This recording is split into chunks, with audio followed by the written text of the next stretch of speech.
రేవంత్ రెడ్డి అయితే చాలా క్లియర్‌గా ఉన్నారు. తాజాగా జరిగేటటువంటి ప్రక్రియలో ఎలక్ట్రిసిటీకి సంబంధించి అంటే రేపటి ఎన్నికల్లోపు ఇప్పుడు ఈజీగా చేయగలిగినయి. డబ్బులు ఇవ్వడం అంటే కష్టం. కేంద్రం నుంచి తేవాలి. జీతాలకే ఇబ్బంది పడుతున్నప్పుడు ఇవ్వడం అనేది కష్టం. అంటే మహిళలకు ఇచ్చే ఆ డబ్బులు ఇస్తానన్నటువంటి రూ. 2,000 ఎంతో డబ్బులు, అట్లాగే రైతు బంధు పెంచుతానన్నటువంటి డబ్బులు, పెన్షన్లు పెంచుతానన్న డబ్బులు, లేకపోతే రైతు రుణమాఫీ ఇట్లాంటి వాటికి ఇమ్మీడియట్‌గా ఇవ్వడానికి అతని దగ్గర వర్కౌట్‌కి లేదు. కాకపోతే అందుకనినే చేతిలో ఉన్న సదుపాయం ఆర్టీసీ ఫ్రీగా ఇవ్వడం ద్వారా ఒక సక్సెస్ చేశామని చెప్తున్నారు. ఇప్పుడు నెక్స్ట్ కరెంటు కూడా మన చేతిలోనే ఉంటుంది కాబట్టి దానికి 200 యూనిట్ల ఫ్రీకి సంబంధించినటువంటి కసరత్తు చేయించారన్నటువంటి మాట వినబడుతుంది. అది వచ్చే నెలలో అమలు చేస్తారా లేదా చూడాలి. ప్రతి నెల 200 యూనిట్ వరకు ఉచితం అన్నటువంటి కాన్సెప్ట్ కిందన ప్రత్యేక వెబ్సైట్ రూపొందించారు.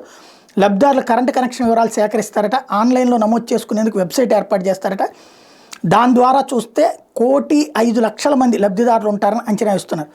కర్ణాటకలో కూడా 200 యూనిట్ల వరకు ఉచితానికి ఇట్లాంటి యాప్ చేసుకొచ్చారు. ఆ యాప్ని ఇక్కడ కూడా ఇంప్లిమెంట్ చేసేటటువంటి పని చేస్తున్నారని చెప్తున్నారు. ఏమవుతుందో చూడాలి.